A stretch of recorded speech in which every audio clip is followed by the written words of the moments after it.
Salve Bapak Ibu Saudara-saudariku yang terkasih. Selamat jumpa dalam renungan hari Minggu biasa yang ke-33. Peristiwa akhir zaman, orang lalu mengidentikan dengan hari kiamat. Dan kalau bicara tentang hari kiamat, ada begitu banyak pengajaran, ada begitu banyak versi.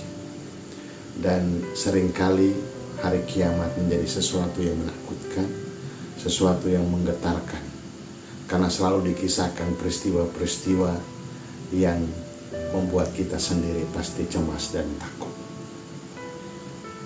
Pada hari Minggu ini, sabda Tuhan, terutama perkataan Yesus kepada para muridnya, bahwa pada akhir zaman, sesudah siksaan-siksaan yang berat, matahari akan menjadi gelap, dan bulan tidak bercahaya. Bintang-bintang akan berjatuhan dari langit, dan kuasa-kuasa langit akan guncang. Suatu ungkapan atau peristiwa yang pasti tentu menggetarkan kita semua. Yang pasti kita juga secara pribadi pasti ada rasa takut. Pada saat itulah, dalam situasi tadi, kalau kita dengarkan dalam Injil, pada saat itulah Anak manusia datang dalam awan-awan dengan segala kekuasaan dan kemuliaannya.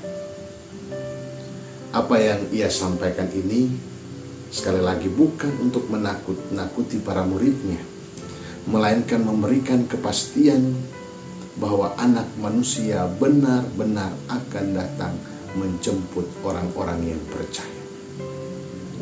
Meski kita tidak tahu kapan waktunya, akan tiba saatnya Anak manusia itu datang. Tetapi tanda-tanda jelas menunjukkan bahwa waktunya makin dekat. Oleh karena itu, apa yang perlu kita persiapkan? Sebagai orang yang percaya, kita harus berjaga-jaga dan juga waspada. Saudara-saudariku yang terkasih, sabda hari ini mengajak kita semua untuk fokus pada persiapan diri kita untuk menyambut kedatangan Anak manusia yang kedua kalinya. Bukan tentang kapan dia datang, tetapi bagaimana kita siap untuk menyambutnya. Tidak ada seorang pun tahu kapan saatnya Anak manusia itu tiba. Dalam Injil kita dengarkan, bahkan malaikat di surga pun tidak tahu kapan saatnya tiba. Hanya Bapa yang tahu. Karena itu, sabda hari ini mengantar kita semua untuk waspada dan berjaga-jaga. Berjaga-jaga seperti apa yang Tuhan Yesus inginkan atau Tuhan Yesus ajarkan kepada kita umat manusia. Yesus rindu untuk didatangi oleh kita semua dalam doa-doa. Bersekutu intim dengannya melalui Hosti Kudus dalam perayaan Ekaristi. Bukan hanya menjadi pendengar sabda, tetapi juga pelaksana sabda yang menaburkan kebaikan di hati sesama yang kita cintai, dan juga kepada mereka yang kita jumpai. Berjaga-jaga bersama dengan mereka yang menderita, yang tersingkir, yang tidak dicintai. Terutama berjaga-jaga bersama orang-orang yang dipercayakan Tuhan kepada kita, keluarga kita, sanak saudara kita, sahabat-sahabat kita. Dan itulah juga menjadi tanggung jawab kita. Saudaraku yang terkasih, seringkali kita berjaga-jaga karena ada sesuatu yang sudah kita tahu. Kita bekerja, bertekun, terutama anak sekolah atau siapapun, bertekun untuk belajar semalaman atau mengejar target dan lain-lain. Karena kita tahu besok akan ada ujian atau akan ada tes. Orang begadang semalaman untuk menyelesaikan semuanya, karena besok bisa saja menjadi batas akhir pengumpulan.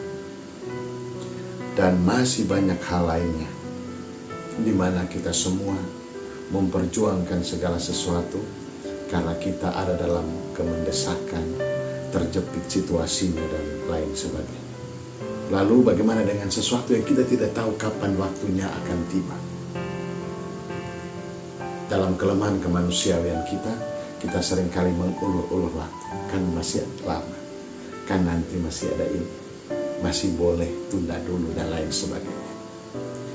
Akhir zaman itu pun datang, kita semua tidak tahu. Apakah kita kemudian membiarkan nanti waktunya belum tiba dan lain sebagainya. Tuhan dalam sabda hari ini mengajak kita semua untuk waspada dan mempersiapkan diri. Sekali lagi, kita tidak tahu kapan itu datang, maka kita perlu mempersiapkan diri. Mempersiapkan diri supaya kita saatnya nanti didapati dalam keadaan siap. Jangan lengah apalagi menyerah. Teruslah berjuang untuk hidup setia dalam menghidupi janji dan kebenaran Allah. Ingatlah, kebenaran dan janjinya di dalam Tuhan Yesus Kristus akan membuat perjuangan iman kita tidak akan pernah sia-sia.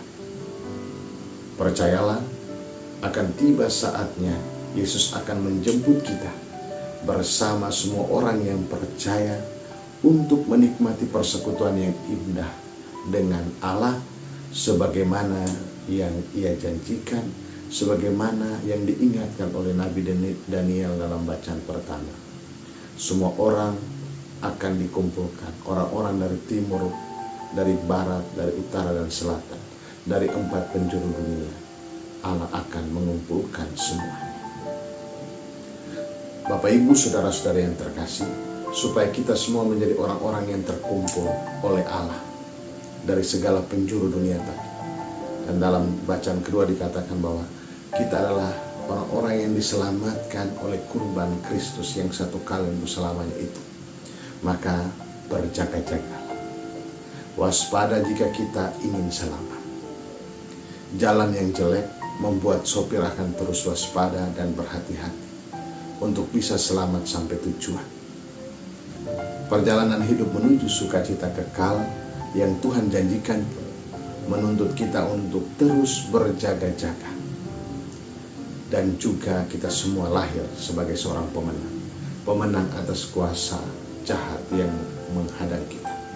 Seperti malaikat Mikael yang berperang melawan kuasa kegelapan. Ia memenangkan peperangan itu. Dan perang itu terjadi dalam batin kita masing-masing. Antara memilih Kristus atau jatuh dalam dosa. Mari kita memenangkan pertandingan itu supaya kita hidup di dalam Kristus. Dan kalau kita sudah dimenangkan, tetaplah berjaga-jaga. Berjaga-jaga dengan apa? Dengan hidup seturut dengan firman Tuhan. Kita hidup menurut sabda-sabda, maka kita turut dimenangkan dan kita sedang berjaga-jaga sampai kedatangannya. Karena di bagian akhir Injil kita semua ingat bahwa langit dan bumi akan berlalu, tetapi perkataannya tidak akan berlalu. Mari berjaga-jaga dan lahir sebagai pemenang dengan setia mengikuti sabda-sabdanya, mengamalkan sabda-sabdanya dalam kehidupan kita setiap hari. Maka akhir zaman bukan sesuatu yang menakutkan, tetapi suatu kerinduan karena kita berjumpa dengan Dia yang menyelamatkan kita. Selamat hari Minggu, Tuhan Yesus memberkati. Bapa dan Putra dan Roh Kudus. Amin.